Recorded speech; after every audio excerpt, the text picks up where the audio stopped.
he hablado de la reforma pensional, pero ¿sabes realmente qué problemas puede traerte? Soy Paula Andrea Escobar Sánchez, abogada especialista en Derecho Laboral y Pensiones, y hoy te contaré qué problemas te puede traer la reforma pensional. Número 1. Podría traerte un problema gigante en el valor de la mesada que vas a recibir cuando llegues a la edad requerida para acceder a la pensión de vejez. ¿Por qué? Porque con la reforma pensional, como se establece un sistema de pilares, entonces el pilar contributivo, que es el pilar al que pertenecemos todos los que cotizamos y nos vamos a pensionar, se estructuró de tal manera que todos los afiliados estemos en Colpensiones, todos, y solamente estén en fondo privado aquellos afiliados que cotizan por encima de 2.3 salarios mínimos. Es decir, a Colpensiones se cotiza hasta 2.3 mínimos y de 2.3 mínimos en adelante se cotizará a fondo privado. Por lo tanto, cuando ya se va a acceder a la pensión de vejez, Colpensiones liquida el valor de la mesada por lo cotizado allí, hace la fórmula, aplica la fórmula igual como está en este momento, pero pues por salarios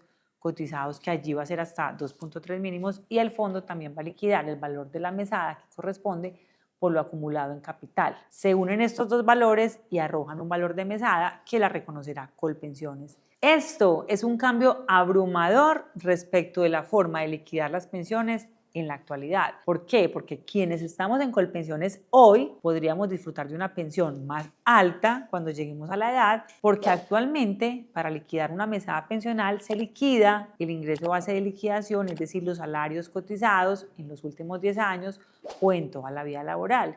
Y a ese promedio, a ese IBL, se le aplica un porcentaje que es la tasa de reemplazo de acuerdo al número de semanas que tengamos cotizadas. Es decir, este valor de mesada pensional es muchísimo más coherente con la realidad, con lo que devenga el trabajador a la hora de pensionarse. Es así como en Colpensiones, por las primeras 1.300 semanas hoy nos reconocen una tasa de reemplazo, o sea, un porcentaje, y por cada 50 semanas adicionales nos reconocen 1.5%. Ojo, esta forma de liquidar le conviene a las personas que tienen salarios altos, porque quienes cotizan por el mínimo, su pensión será del mínimo independiente de las semanas que tengan acumuladas. Recordemos que Colpensiones solo tiene en cuenta hasta 1.800 semanas, por lo que aquellas personas que han cotizado con salarios altos, pero que además tienen semanas adicionales a las 1.800, se tiene derecho a un reajuste pensional, pero debemos presentar una demanda. ¿Por qué con una demanda? Porque Colpensiones no reconoce voluntariamente este reajuste pensional. La tasa de reemplazo en Colpensiones es máximo hasta el 80%, pero muchísimas personas que tienen salarios altos llegan al 73, al 74, al 76, y en esa medida, con semanas adicionales a 1.800, podemos lograr un reajuste importante, llegando máximo hasta el 80% de tasa.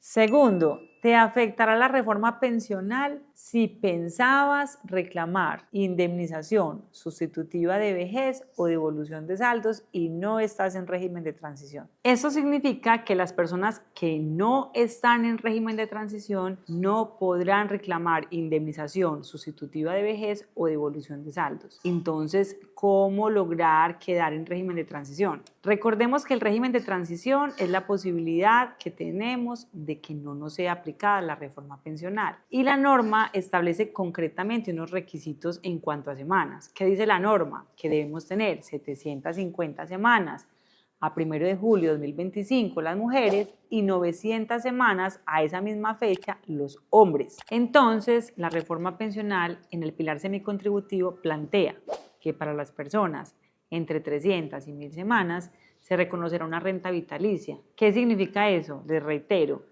que no podrán reclamar indemnización sustitutiva de vejez ni devolución de saldos, sino que recibirán un valor que no excederá el 80% de salario mínimo. Y algo negativo del pilar semicontributivo es que las personas no empezarán a disfrutar de esta renta vitalicia a los 57 años las mujeres y a los 62 los hombres, como cuando se recibe una pensión de vejez. Pues si bien tenemos claro que esto no es una pensión de vejez, pues la edad en el pilar semicontributivo se establece en 60 años para las mujeres y en 65 para los hombres.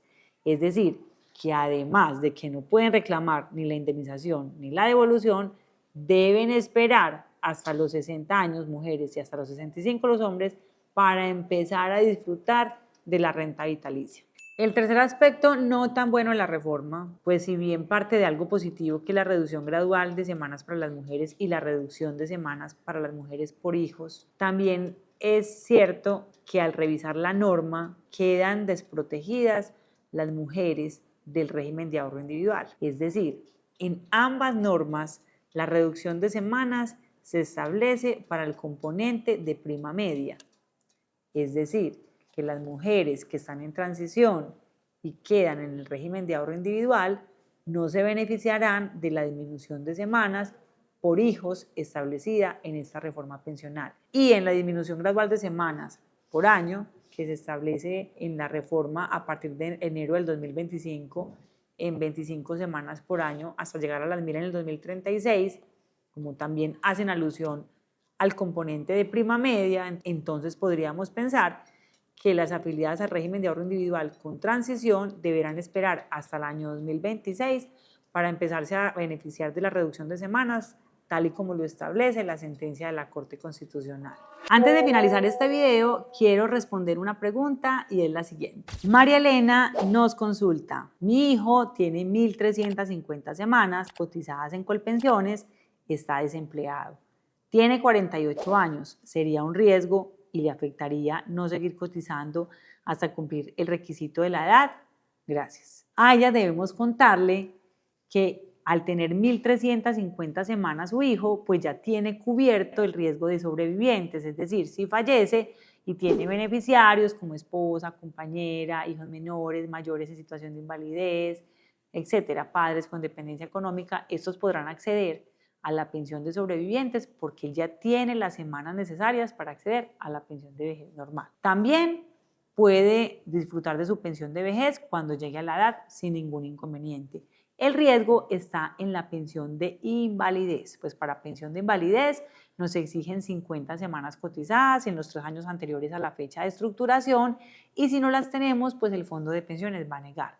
En este caso, nuestra recomendación será cotizar un año sí, un año no, un año sí, un año no, hasta que llegue a los 55 años de edad, pues a los 55 años podría acceder a la pensión anticipada de vejez por deficiencia en caso de una situación de salud.